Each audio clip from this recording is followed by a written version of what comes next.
llegué a una iglesia y tuve, no sé qué palabra utilizar, hermanos, si el infortunio o si la oportunidad, no sé, de conocer un movimiento disidente en la iglesia. Estaba en la ciudad de Los Ángeles y allí conocí por primera vez un movimiento disidente que en aquellos años estaba creando pánico en la ciudad y en algunos lugares. Pasaron los años y vine para Texas. Y llegando aquí a Texas, al estado de Texas, fui a una iglesia también. Y cuál no sería mi sorpresa que me encontré personas con el mismo tipo de creencia, con el mismo tipo de doctrina.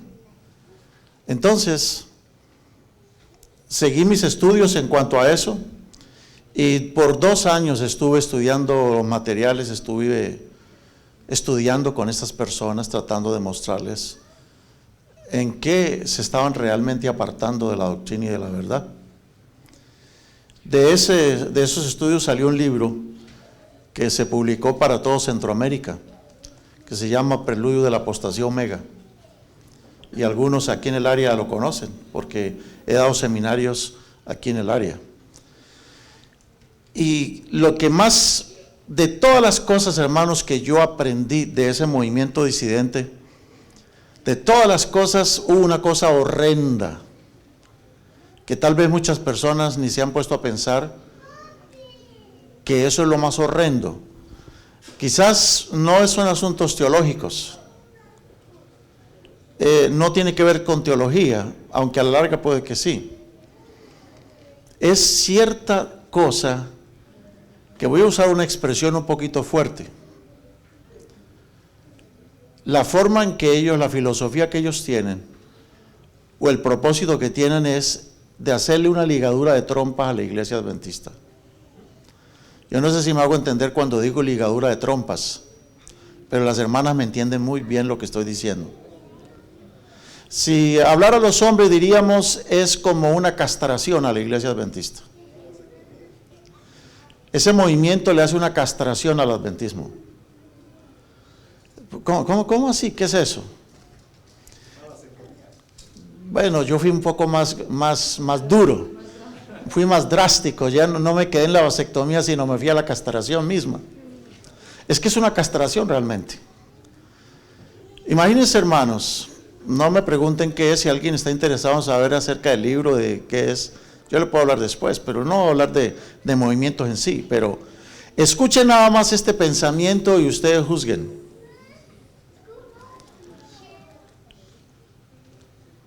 ¿Qué significa que la iglesia adventista esté bautizando tanta gente todos los años? Dentro de pocos años seremos la iglesia minoritaria más grande del mundo. La más grande del mundo. Pero para este movimiento, que es una secta, no es un movimiento, es una secta, la explicación de la explosión evangelística de tantas personas uniéndose a la iglesia adventista, la única explicación para ellos es que Satanás está haciendo la obra. ¿Me entendieron cuando dije eso, hermanos? Algunos se me perdieron en este instante. Esta secta enseña que la única posible explicación para tantas almas que se están uniendo a la iglesia adventista es porque Satanás está haciendo ese trabajo. Y Satanás está trayendo, toda la gente que se bautiza es cizaña que el diablo está sembrando en la iglesia. Y dicen que este no es el tiempo para estar trabajando por las almas, que estar trayendo más almas a la iglesia es una traición a Dios. Hermanos, yo quisiera como desgarrarme las ropas aquí, hermanos. Que alguien adventista, que se dice ser adventista del séptimo día, diga que la ganancia de las almas es obra de Satanás, es una traición a Dios, y que toda la gente que se está uniendo, los millones y millones, simplemente cizaña en la iglesia. Para mí eso sí es una traición a Dios. Porque este movimiento lo que pretende es que la iglesia ahora, ¿a qué tiene que dedicarse?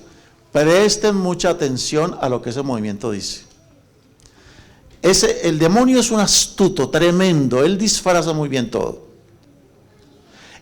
Jamás el diablo va a presentarnos el error con cara de error, sino que el enemigo siempre va a disfrazar el error con manto de santidad. El enemigo va a presentar cosas con una apariencia buena y de santidad, porque si no lo hace así, pues deja de ser diablo. ¿No dice el apóstol San Pablo que los demonios se disfrazan como ángeles de luz, sí o no? ¿No dice la escritura que son ministros de justicia, se disfrazan como ministros de justicia o no? El demonio se disfraza. ¿Y cuál es la obra del enemigo? Bien lo dice la parábola del trigo y la cizaña. La obra del enemigo es que mientras los hijos de Dios dormían, porque tenemos que confesar, nos hemos dormido. Algunos se han dormido o nos hemos dormido. El enemigo entró solapadamente y empezó a sembrar cizaña. ¿Y cuál es la cizaña? El demonio tiene cizaña para todos los gustos. La mundanalidad es parte de la cizaña. La secularización, el rebajar los principios es parte de la cizaña.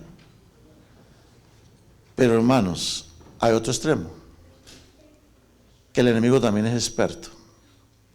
Dígame, ¿quién como los sacerdotes de Israel para ser rigurosos, fieles y consagrados en todo en la iglesia? ¿Quién? ¿Cuánto tiempo estaban los sacerdotes en el templo? Todo el tiempo. ¿Ustedes creen que ellos seguían todo correctamente o no? Ellos tenían para todo normas. Esa gente se purificaba, esa gente, ¿qué era lo que no hacía? Esa gente seguía una liturgia bien estricta, esa gente todos los días estaban metidos en el templo. Todos los días los fariseos, los sacerdotes, los dirigentes de Israel, todos los días estaban en asuntos religiosos. Todos los días se vestían de una manera que cuando hacían así, ¡wow!, todas las filacterias les colgaban. En las filacterias tenían unos papelitos con oraciones. Se colocaban aquí al frente, se colocaban versículos que le colgaban aquí. De los vestidos le colgaban cuerditas con versículos. En sus casas, en las entradas, tenían oraciones ahí pegadas. Esa gente era bien rigurosa con las normas de ellos.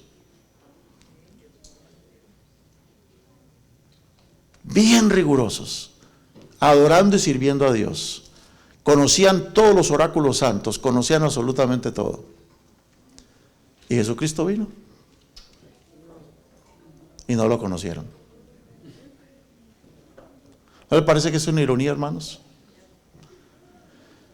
Y ha de saber, hermanos, que cuando el Señor vino a esta tierra, ¿quiénes fueron los que le siguieron? ¿Quiénes fueron? ¿Sabe una cosa, hermanos? Los sacerdotes eran más santos que Jesús. Jesús les quedaba chiquito a ellos. Sí, y ellos lo contradecían, y ellos lo corregían, y ellos le buscaban en qué hacerlo caer. En expertos en Biblia, expertos en religión, expertos en todo. Y resulta ser, hermanos, que las prostitutas, los ladrones, los publicanos, los pecadores, Jesús mismo dijo, van delante de todos ellos al reino de los cielos. Hermanos, ese movimiento del que le estoy hablando, esa secta, tiene esta filosofía: no es el tiempo para estar repartiendo conflictos de los siglos afuera. No es el tiempo para estar repartiendo el libro de la gran esperanza. No es el tiempo para estar haciendo obra misionera, porque eso trae más cizaña a la iglesia. Es el tiempo de hacer una reforma interna en la iglesia. Solo reforma. Volvernos más santos, más consagrados. Reforma. Pero quiero decirles, hermanos, que reforma sin reavivamiento es mero fanatismo. Reforma sin reavivamiento es puro legalismo. corrijo, reforma sin reavivamiento es legalismo. Y reavivamiento sin reforma es mero fanatismo. Entonces, hermanos, tenemos que ser equilibrados. Tenemos que buscar el equilibrio. Buscar las cosas como deben ser. ¿Cuál es la tarea de la iglesia? Esta secta dice que tiene que hacerse ahorita solamente una obra dentro de la iglesia donde los adventistas se tienen que convertir. Tienen que dejar de hacer esto, dejar de hacer aquello, dejar de hacer aquello. No. Y tienen que ser como yo. Porque si ustedes no son como nosotros, Dios los va a vomitar de la boca.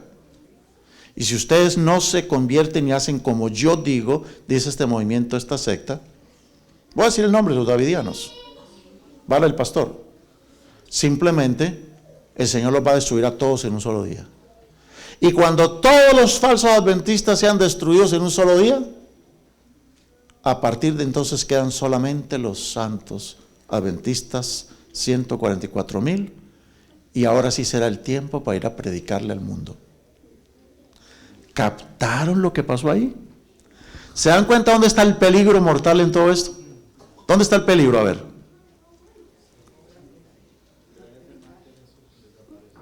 ¿Dónde está el peligro de este movimiento? Le hace una castración a la iglesia. Una ligadura, más que ligadura. Le está sacando es una histerectomía, ¿no? Le está sacando totalmente el útero, la matriz a la iglesia. La única razón de ser como pueblo de nosotros es estar proclamando el evangelio, estar ocupados en la salvación de las almas, hermanos. Es la única razón de ser de la iglesia. Dios no nos llamó para calentar bancas, hermanos. Nuestra gran tarea es ir y predicar el evangelio, hacer discípulos, enseñar a la gente. Y yo he descubierto, hermanos, yo no me jacto de los años que llevo en el ministerio. Porque yo podría, tal vez no puedo. El Pablo sí podía. Pablo decía una cantidad de cosas de lo que él había sido. Yo podría decirle, yo he sido presidente de campo. He sido evangelista de 2 conferencias ya.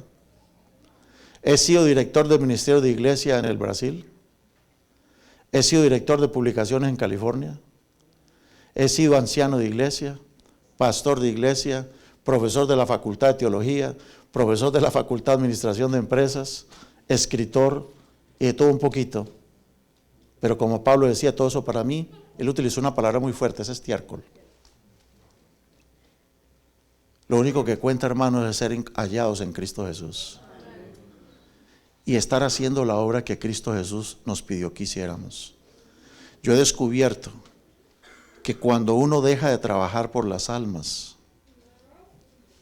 como debe trabajarse, empieza a ocuparse en otras cosas uno.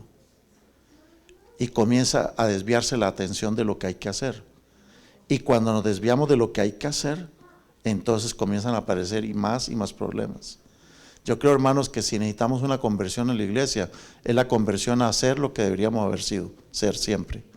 Fuimos llamados, hermanos, yo fui llamado ¿para qué? ¿Para ser presidente de un campo? Eso no es lo importante. Nosotros fuimos llamados como gente especial, pueblo adquirido de Dios, para anunciar las virtudes de la iglesia adventista, ¿no? ¿Amén? No. Las virtudes del pastor evangelista, no. ¿Las virtudes de quién? De aquel que nos llamó de la luz, de las tinieblas a la luz admirable. Es la única razón de ser. Yo tengo que hacerme un examen. Ok, yo quiero que se haga esto. Ok, hermano, pregúnteme, ¿usted está haciendo esto que el Señor manda? Vamos a colocar una declaración tremenda del Espíritu de Profecía. Yo quiero compartirles una cita, no me va a demorar mucho, hermanos. Yo creo que ustedes en estos días de mi ausencia acostumbrados a sermones más cortos, ¿no? Voy a compartirles una declaración. Colócame la declaración, por favor.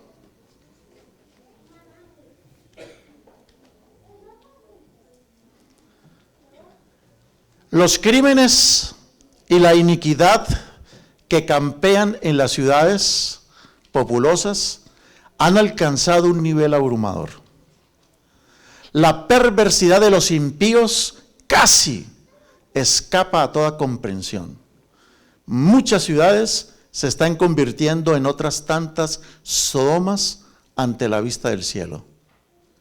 Y lo que los siervos de Dios realicen para amonestar y preparar a esa gente para el día del juicio, deben hacerlo prestamente. Dios nos llamó a dedicar más tiempo que... A ver, yo quiero que hagamos un autoexamen, hermanos. Me estoy incluyendo. Hablemos de asuntos de iglesia. Iglesia. Vamos a hacer un autoexamen y seamos honestos con nosotros mismos. Ok, yo estoy en la iglesia.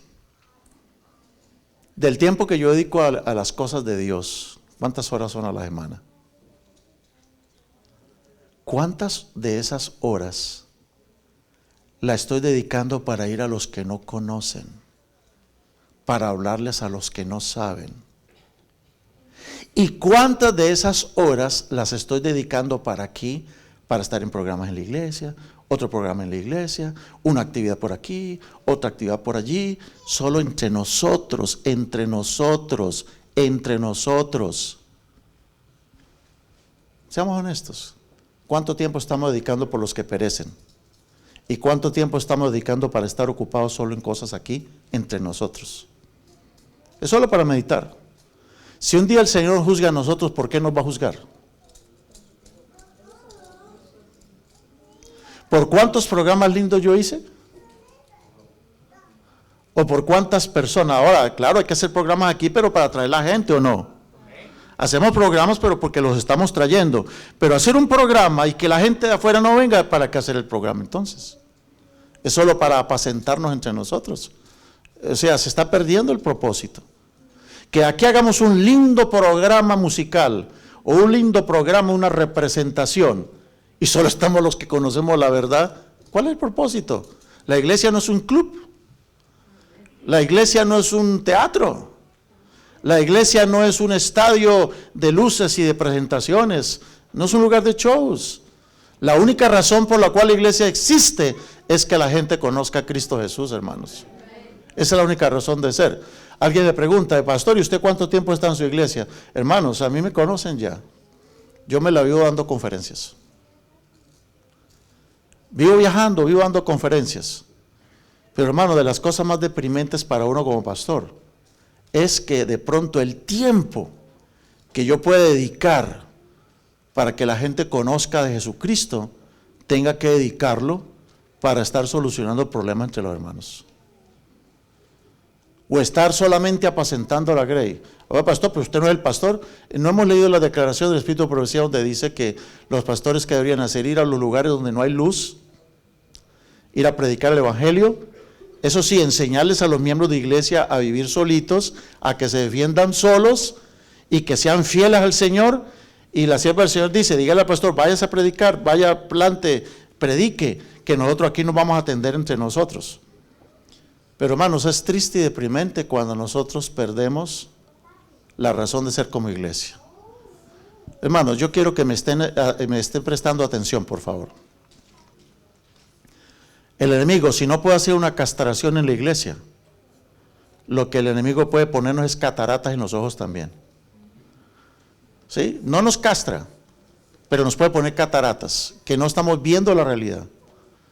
No, escúcheme hermanos, si es lo último que yo tendría que decir en mi vida. No vamos a ser salvos por los lindos programas que hacemos en las iglesias. No vamos a ser salvos por los muchos cargos que hemos tenido en las iglesias. No vamos a ser salvos por la cantidad de programas y clubes y cosas que tengamos.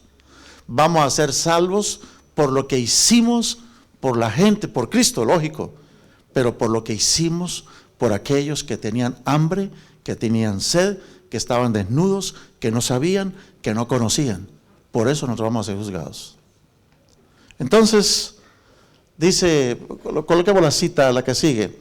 Actualmente, dice el manuscrito 53 de 1910, no se realiza ni la milésima parte de lo que debería efectuarse en la tarea de trabajar en las ciudades. Voy a hacer de nuevo la pregunta, pero no para avergonzar a ninguno, hermanos. Nadie levante la mano.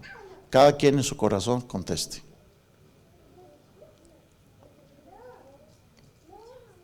Se votó a nivel mundial que vamos a trabajar con el conflicto de los siglos. La pregunta es, nadie levante mano, nadie conteste, cada quien juzgue a sí mismo. ¿Estoy repartiendo los libros como debiera ser? ¿Estoy yendo de casa en casa? ¿Estoy trabajando por la gente?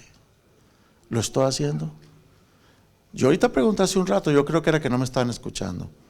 ¿Cuántos de ustedes salieron el sábado pasado a repartir los libros? Yo creo que con los dedos de las dos manos me alcanzaba a contar el número. Actualmente no se realiza ni la milésima parte. Ninguno piense que, que el pastor está regañando. No, hermanos. Yo me estoy incluyendo. No es un regaño. Claro que no. Es que es un llamado de atención. Que abramos los ojos, hermanos. Por un lado está el enemigo queriendo castrar la iglesia. Y por otro lado el enemigo nos está entreteniendo en otras cosas que no deberíamos por qué estar entretenidos en eso. Él nos quiere a toda costa desviar de la tarea. O nos desvía con castración de la iglesia, o nos desvía con mundanalidad en la iglesia, o nos desvía con fariseísmo en la iglesia, y todos muy ocupados en cosas de iglesia, mientras las almas afuera están pereciendo. Si las mismas energías que dedicamos a trabajar dentro de la iglesia, para la iglesia, dedicáramos para trabajar por las personas que están fuera de la iglesia y los que se han alejado de la iglesia, sería mucho mejor, hermanos. ¿Saben? Ni la milésima parte, dice acá. Ni la milésima parte de lo que se debería efectuar en la tarea de trabajar en las ciudades y de lo que se haría si los hombres y las mujeres cumplieran cabalmente con su deber. Ni una milésima parte. Bueno, una escena muy impresionante pasó ante mí en visiones nocturnas.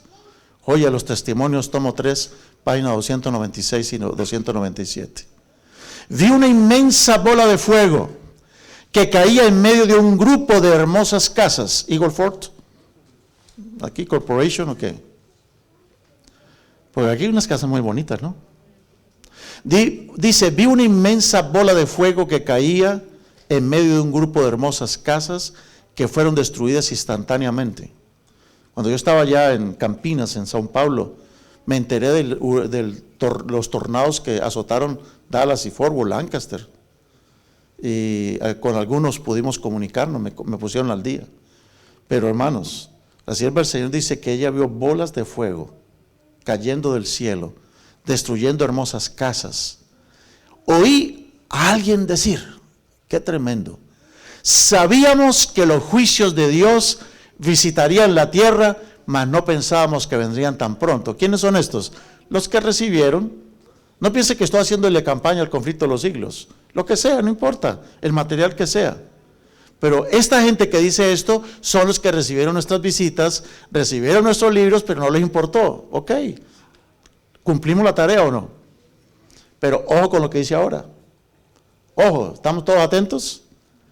Otros dijeron en tono de reproche, vosotros que sabíais estas cosas, ¿por qué no dijiste nada?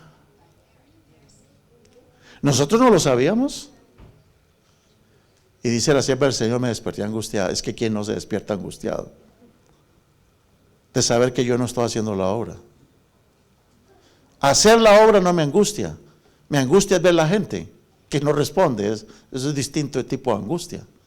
Que yo sienta angustia porque la gente es dura y rebelde. Amén, el Señor quiere que sintamos esa angustia. Pero sentir angustia porque no estoy haciendo el trabajo, ojo, eso sí es peligroso. Dice, por todas partes oí reproches parecidos. ¿Por cuántas partes? Por todas partes. Por todas partes. Me desperté angustiada y volví a dormirme y me pareció encontrarme en una gran asamblea. Un ser de autoridad hablaba al auditorio, señalando un mapamundi. ¿Y qué decía?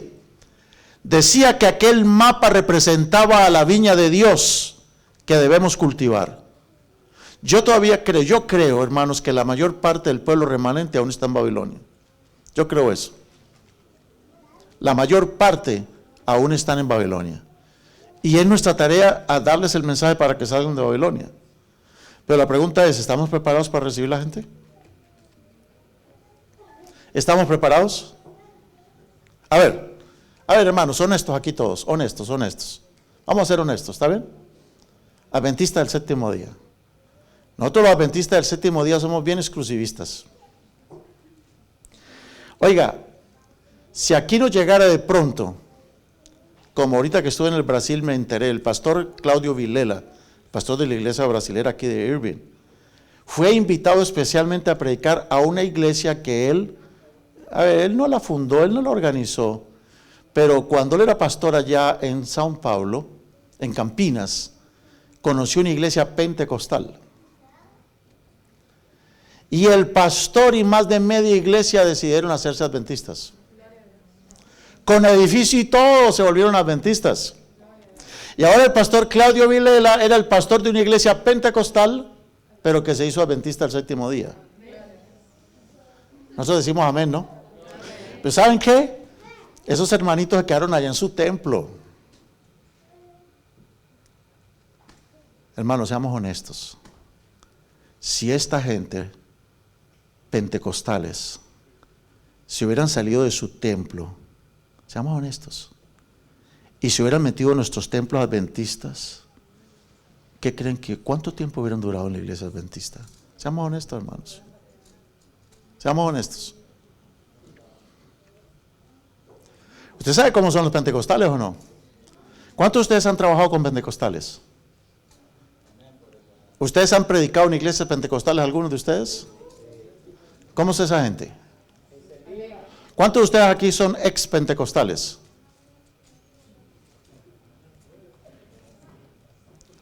hermano Jorge Vigil, ¿qué es lo que más extraña de su iglesia pentecostal? Ni me lo diga, que ya lo hemos hablado. ¿Estamos preparados para recibir toda esta gente? ¿Estamos preparados para recibirlos?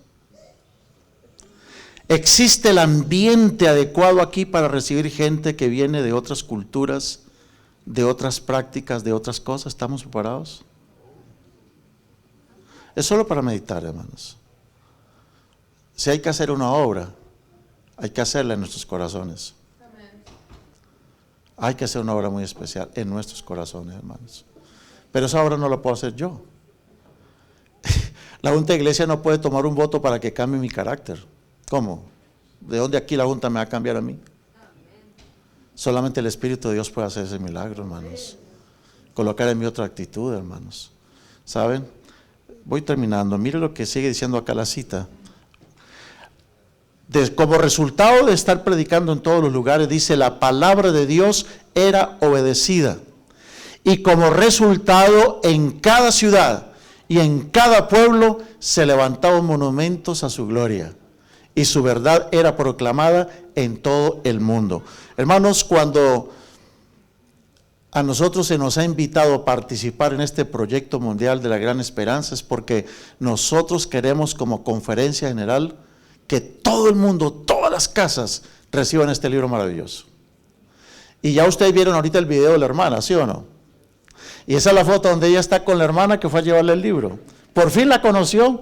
Esa señora, esta hermana, no se cansó. Dijo, yo quiero saber quién fue la que puso el libro en mi casa.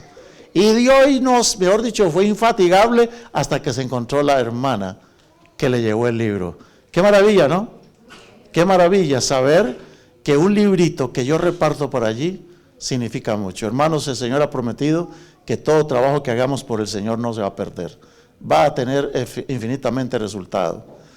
Dios le dijo a Jonás, vete a Nínive. ¿Cuán grande era Nínive? Nínive era más pequeña que Dallas, porque Nínive tenía 120,000 habitantes. ¿Se imagina una sola persona repartiendo libros en una ciudad de 120,000 habitantes? ¿Se imaginan?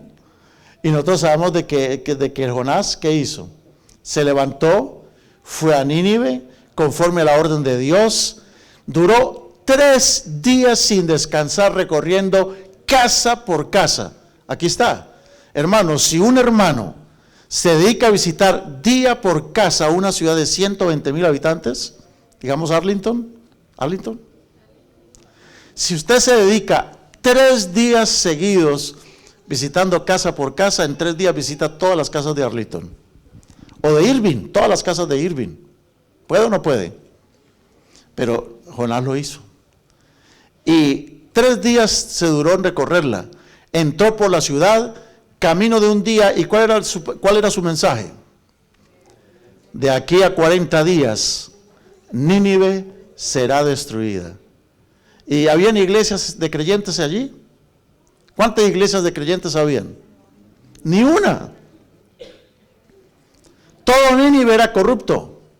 Ni una sola casa de adventistas.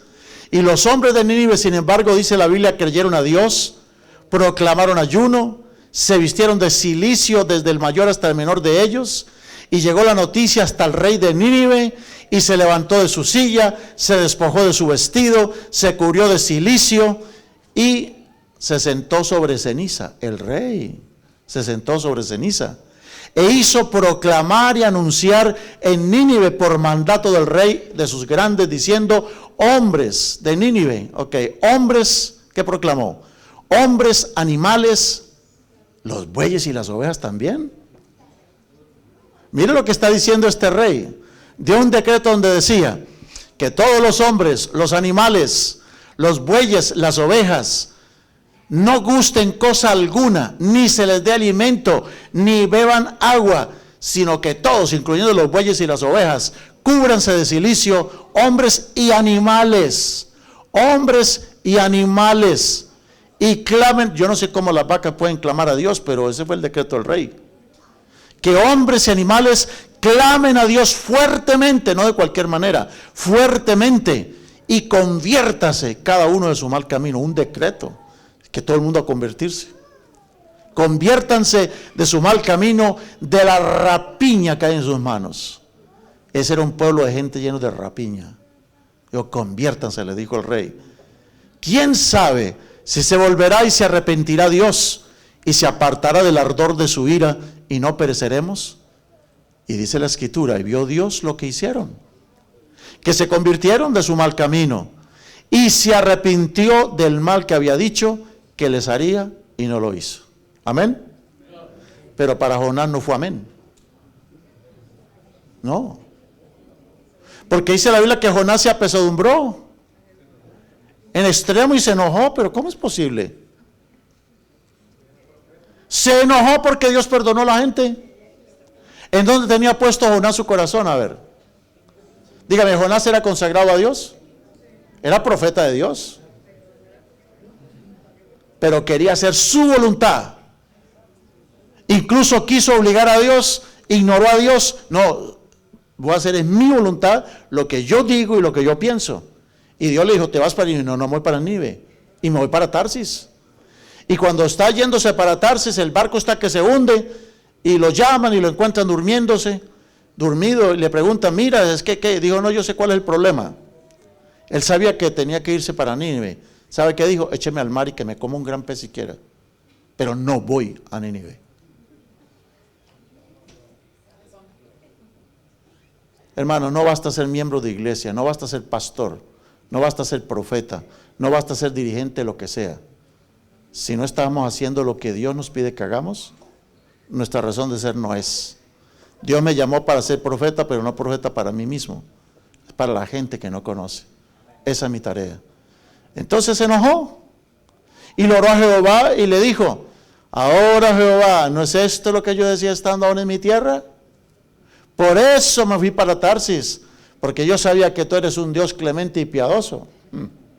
Eres tardo para enojarte, eres de gran misericordia y que te arrepientes del mal. Este Jonás quería que destruyera a todos esos impenitentes, perversos, pecadores, malos, que caiga fuego, que los destruya. Eso es lo que quería el Jonás. Demasiado santo Jonás. Que se destruyera toda esa gente impenitente y mala y perversa. Pero el Señor no está interesado en eso, hermanos. Ahora pues, dice Jonás, te ruego que me quites la vida.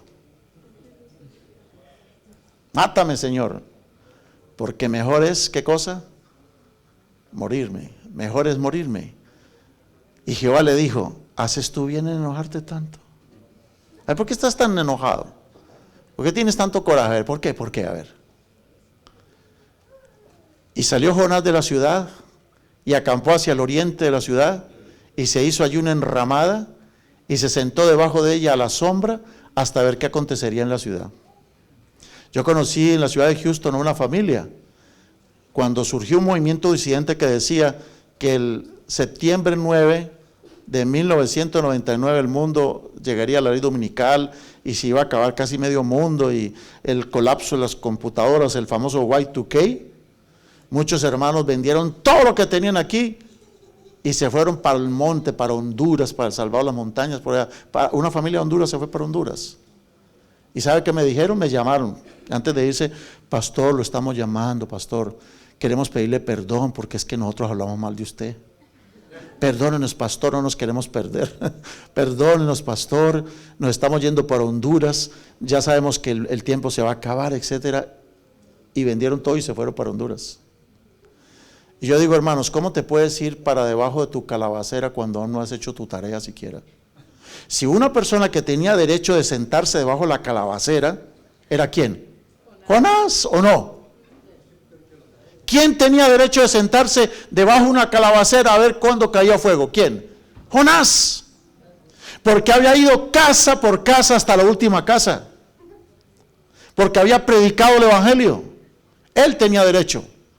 Pero hay muchos por allí que ni predican el evangelio, pero se creen con mucho derecho. Hay muchos por allí, hermanos, que no han predicado el evangelio, que no saben lo que es ir casa por casa y sin embargo se sientan debajo de la calabacera esperando que caiga fuego del cielo. Hermanos, pero el Señor no trabaja así. Entonces el Eterno, ¿qué dice? Preparó una calabacera que creció sobre Jonás, le daba sombra sobre su cabeza y aliviaba su mal porque era calvo. Sí, se estaba quemando, pobrecito. Y dice que Jonás se alegró mucho por la calabacera. Pero al amanecer del día siguiente, Dios envió un gusano que hirió la calabacera y se la comió, se secó la calabacera. El gusano de Dios. A veces, hermano, Dios permite que tengamos un gusano en nuestras vidas. ¿Cuál es el gusano de mi corazón? A ver. ¿Qué gusano tengo en mi vida que me está secando? Cuando yo debería ser una persona feliz en el Señor. Y le mandó un gusano que secó la calabacera. Y al salir el sol, Dios envió un recio viento cálido y el sol hirió a Jonás en la cabeza. Y se desmayaba. Y deseaba la muerte y pensaba, mejor sería para mí la muerte que la vida. Y aquí termina el mensaje cuando Dios le dice a Jonás, ¿tanto te enojas por la calabacera? ¿Tanto? ¿Tanto te enojas por la calabacera? Sí, mucho me enojo, dijo, mucho me enojo hasta la muerte, me quiero morir. Estaba enojado el Jonás. Y con Dios, qué increíble. Mucho me enojo hasta la muerte. Y el Eterno le dijo, oiga, tú tuviste lástima de la calabacera, en la cual no trabajaste, ni hiciste crecer, que en el espacio de una noche nació y en el espacio de otra noche pereció. Y Nínive tiene más de 120,000 personas que no disciernen entre su mano derecha y su mano izquierda y muchos animales, y no tendré yo piedad de esta gran ciudad. ¿Tienes tú más misericordia de una calabacera que nació en un día y se murió en un día? ¿Y no va a tener yo misericordia de una ciudad de 120,000 habitantes? Hermanos, ¿de qué es lo que Dios se goza? Yo sé que todos aquí quisiéramos ya tener nuestra propia calabacera. Tenemos nuestra calabacera, somos santos, somos buenos, tenemos toda la luz, tenemos todo el conocimiento. Qué rico estar debajo de la calabacera. Y por eso es que el Señor manda un gusano que muchas veces se nos come nuestras propias calabaceras. Pero el Señor no nos está comiendo a nosotros, esa es la calabacera. Pero el Señor hace esto solo por misericordia con nosotros. Y el Señor dice en esta hora, solamente tú tienes una oportunidad y es, restaura a tus vecinos. Ve y háblale a tus vecinos. Reparte los libros. Reparte a derecha, reparte a izquierda, háblale a la gente. Si tú no puedes dar estudios bíblicos, por lo menos da libros, ¿o no? Los libros solitos van a hablar. Ya vimos el testimonio de esta hermana por la televisión. Hermanos, hagamos el trabajo. Del 5 al 12 de mayo vamos a tener en todo Dallas, todas las iglesias de Dallas, la campaña titulada Restaurando Dallas. Y nosotros esperamos que todos participemos. Aquí vamos a traer un pastor. Aquí la iglesia de Grand Prairie y la filial de Grand Prairie se van a reunir aquí también. Pero hermanos, vamos a traer un pastor para que predique ¿a quién? ¿A Jonás? ¿A los Jonases? ¿O predique a quiénes? A los habitantes de Nínive. Que traigamos a la gente, invitemos a las personas. Yo quiero preguntar en esta hora, ¿cuántos aquí quisiéramos decirle al Señor, Señor, ayúdanos para hacer la obra que tú nos encomendaste? ¿Cuántos quisiéramos consagrarnos al Señor, reconsagrar nuestras fuerzas, poniéndonos de pie? Queremos decirle, Señor, Señor, me reconsagro a ti, quiero darte mis fuerzas, quiero trabajar, quiero dedicarme, Señor, a lo que tengo que dedicarme. Voy a dedicarle más energía y más fuerza a la obra de la ganancia de las almas que a cualquier otra cosa en la iglesia. Hermano, yo me sentiría hasta muy feliz, ¿sabe qué? Como pastor de iglesia yo me sentiría realizado si, por ejemplo, aquí un miércoles no hay nadie. ¿Y dónde están los hermanos? Están en todas sus casas teniendo grupos pequeños y atendiendo a sus vecinos y predicando la palabra. Amén. Cerremos la iglesia, no importa. ¿Vale la pena o no vale la pena? ¿Qué pasó con los hermanos que no, dónde andan? No andan predicando, andan predicando. Así no tengamos, con el perdón de Sandra, así no tengamos una sociedad jóvenes bonita, pero que tengamos a todos, ¿qué cosa? Predicando la palabra del Señor. Todo, no tienen ni tiempo ni para ensayar. Pero ¿por qué no ensayamos el programa? Es que, hermana, tengo un estudio aquí, tengo otro estudio allí, yo no tengo tiempo. Oye, yo prefiero una iglesia así, hermanos. Sinceramente, el Señor quiere una iglesia así. Todos dedicados por las almas. Vamos a orar, hermanos. Padre, en esta hora, Señor, te queremos decir, si tienes que secar la calabacera, sécanosla. Si tienes que enviar un gusano que se coma nuestra calabacera, envíalo el gusano, Señor. Pero ayúdanos a amar a las almas. Ayúdanos a hacer la tarea. No permitas que el enemigo nos haga una castración espiritual. Que entendamos que la razón de ser es anunciar las virtudes de aquel que nos llamó de las tinieblas a la luz admirable. Perdona, Señor, nuestros pecados. Perdona nuestra indolencia. Y ayúdanos a ser un pueblo que sienta pasión por la gente. Que dediquemos más tiempo a visitar la gente, a dar estudios, a trabajar por la gente. Si no tenemos el don del habla, por lo menos que podamos repartir los libros, que podamos repartir una hojita cada día, por lo menos, que podamos hacer la obra que tú nos has encomendado. Pero, Señor, te rogamos, cambia este corazón de piedra, cámbianos, Señor. Danos un corazón sensible, danos un corazón que escuche tus llamados y que para nosotros amarnos los unos a los otros, pero sobre todo amar al prójimo, sea prioritario en nuestras vidas. En tus manos encomendamos la campaña que viene en todo Dallas. Que todo sea para tu honra y tu gloria. Gracias por los libros que se repartieron, Señor, pero aún tenemos más libros y queremos que todos podamos participar de esto. Que muchos de nuestros vecinos, al leer los libros, encuentren la verdad, te encuentren a ti, Señor, y puedan unirse a tu pueblo muy pronto. Lo pedimos todo en el nombre de Jesús.